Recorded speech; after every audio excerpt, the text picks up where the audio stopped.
People are always asking me if I know Tyler Durden.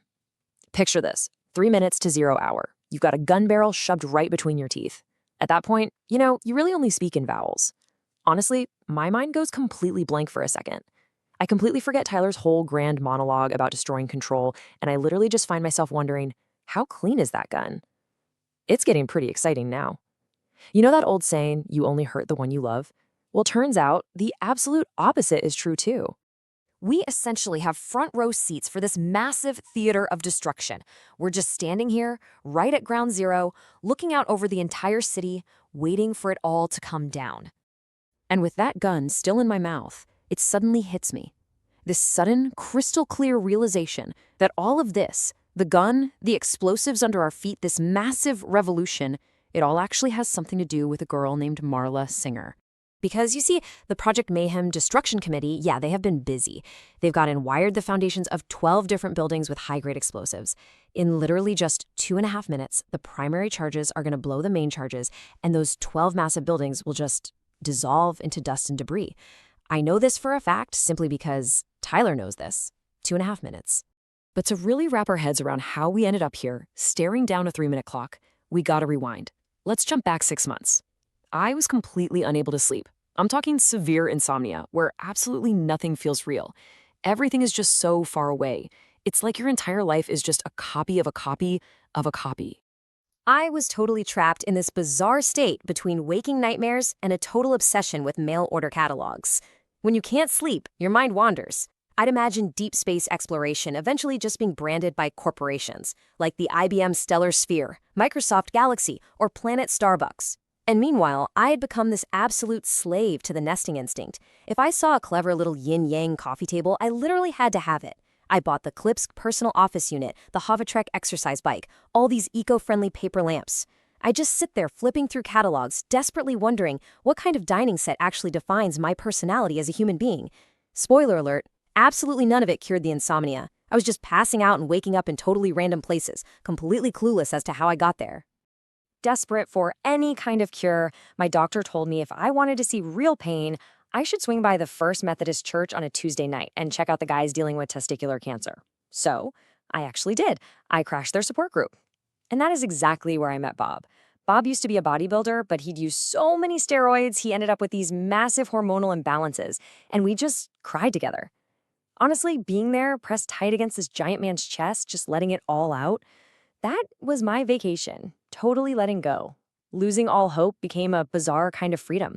And finally, for the first time in forever, I could sleep like a baby. Every single evening, I died, and every evening, I was born again. But then came the real turning point, Marla Singer. She wasn't actually dying. No, she was a faker, just like me. She didn't have cancer or blood parasites or tuberculosis. She was a tourist. I kept seeing her everywhere. My blood parasite group, my sickle cell circle, my tuberculosis meetings. Marla's presence totally exposed my own lie. Suddenly, I couldn't feel anything anymore. I couldn't cry. And just like that, boom, my horrible insomnia came roaring right back. Eventually, I had to confront her, and we basically negotiated a settlement, dividing up the diseases between us. She took lymphoma and tuberculosis. I kept testicular cancer, and we split bowel cancer right down the middle. So, leaving Marla with her half of the terminal illnesses, I went right back to my soul-crushing day job, just dragging myself through it every single day, waking up in a completely different time zone. Seattle, San Francisco, LA, Chicago, Dallas. It was an endless blur of different airports, single-serving portions of sugar, single-serving cream, and those little single-serving friends you make on airplanes. My actual job was basically this incredibly grim mathematical equation. I investigated fatal car crashes for a major auto company. We'd take the number of vehicles in the field, call that A, multiply that by the probable rate of failure, which is B, then multiply that by the average out-of-court settlement, C. If X is less than the cost of an actual safety recall, well, we don't do one, period. It was an incredibly bleak way to live. Honestly, every time a plane took off or landed, I secretly caught myself praying for a crash. So imagine this. What happens when you finally fly home to your condo on the 15th floor, your perfect, meticulously curated little concrete box, only to find out it completely blew up? The police initially suspected a gas leak, or maybe homemade dynamite. Everything I owned in the world, the stereo, the carefully chosen wardrobe, that clever little yin-yang furniture, All of it just blown straight out onto the street. My entire identity as a consumer completely and totally annihilated in an instant. Standing there on the sidewalk with literally nothing left to my name, I had absolutely no idea who else to call. So I reached out to the most interesting single-serving friend I'd ever met on an airplane. Just this guy who made and sold soap. His name? Tyler Durden. We met up at a bar for some beers, and I just started venting, complaining about all my lost furniture and my destroyed life. But Tyler just laughed it right off. He basically told me I needed to stop trying to be so perfect. He dropped this line on me: "The things you own end up owning you." It was this incredibly brutal, no-holds-barred critique of our entire consumer lifestyle. He argued we're all just byproducts of a lifestyle obsession, totally fixated on Martha Stewart polishing the brass on the Titanic while the whole ship goes down. And then, as we're walking out to the parking lot, Tyler asks me for this insane favor. He stops, looks me dead in the eye, and says, "I want you to hit me as hard as you can." Now, you gotta understand, I had never been in a physical fight in my entire life. It sounded like absolute madness. But I did it. I hit him, swung wild, and caught him right in the ear. And then he hit me back. And I gotta tell you, that sloppy, clumsy, completely ridiculous fistfight in a dirty parking lot, it was the most liberating thing I had ever experienced. After that, I actually moved into Tyler's house. It was this massive, dilapidated, actively leaking squatter's dream right in the middle of a toxic industrial wasteland surrounded by empty warehouses. Now, Tyler was very much a nocturnal creature. While the rest of the world slept, he was busy carrying out his own personal brand of anti-corporate terrorism. When he worked as a movie projectionist, he'd literally splice single frames of hardcore pornography right into the middle of wholesome family films. And as a banquet waiter at a high-end luxury hotel, he'd fart on the expensive desserts, sneeze right into the legumes, and, well, do things much, much worse. But those random parking lot brawls between the two of us, yeah, they definitely did not stay random for very long.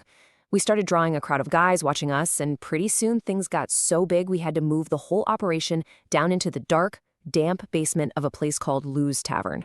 Things escalated and got formalized really quickly down there. Welcome to Fight Club. The rules were simple but absolute. Rule 1, do not talk about Fight Club. Rule 2, do not talk about Fight Club. Rule 3, if someone says stop or taps out, the fight is officially over. And Rule 4, only 2 guys to a fight. It was incredible to watch.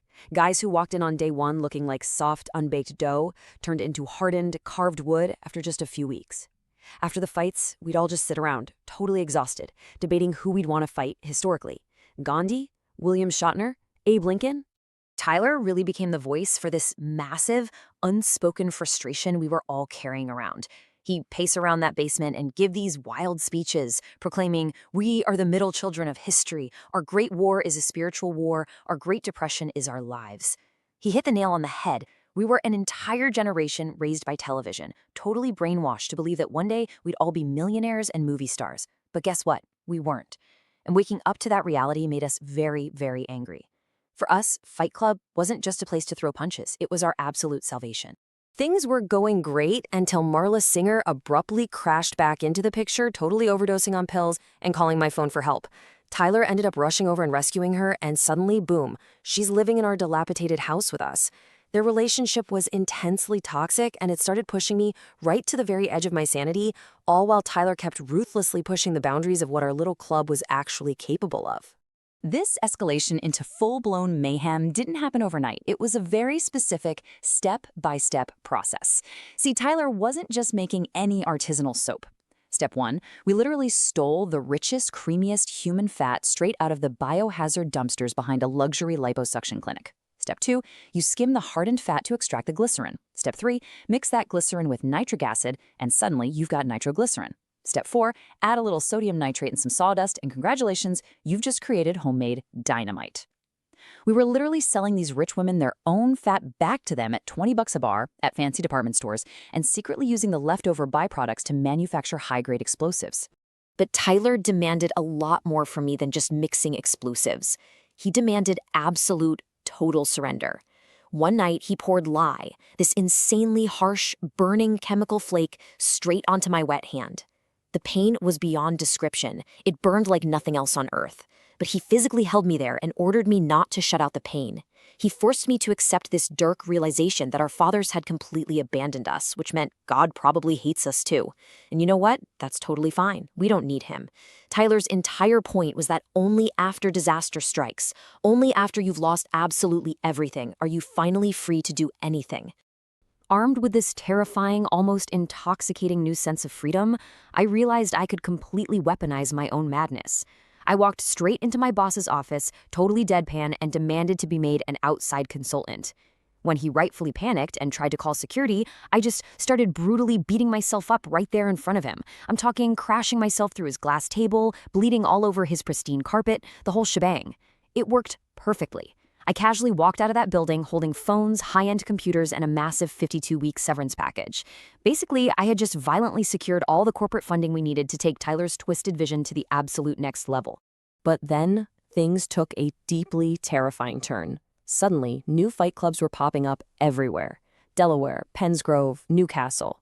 And they were organizing all of this completely without my input. Members were being handed these bizarre homework assignments for mass vandalism in little sealed envelopes. I tried asking Tyler what on earth he was doing, but the movement was already totally out of control, spreading like wildfire. Which brings us right back to the exact moment where we started. Standing in this high-rise office building, looking out the giant window, tons of explosives rigged to the foundations beneath us, and a gun shoved right in my mouth. Leaving us with one final, absolutely terrifying question: whose revolution is this really?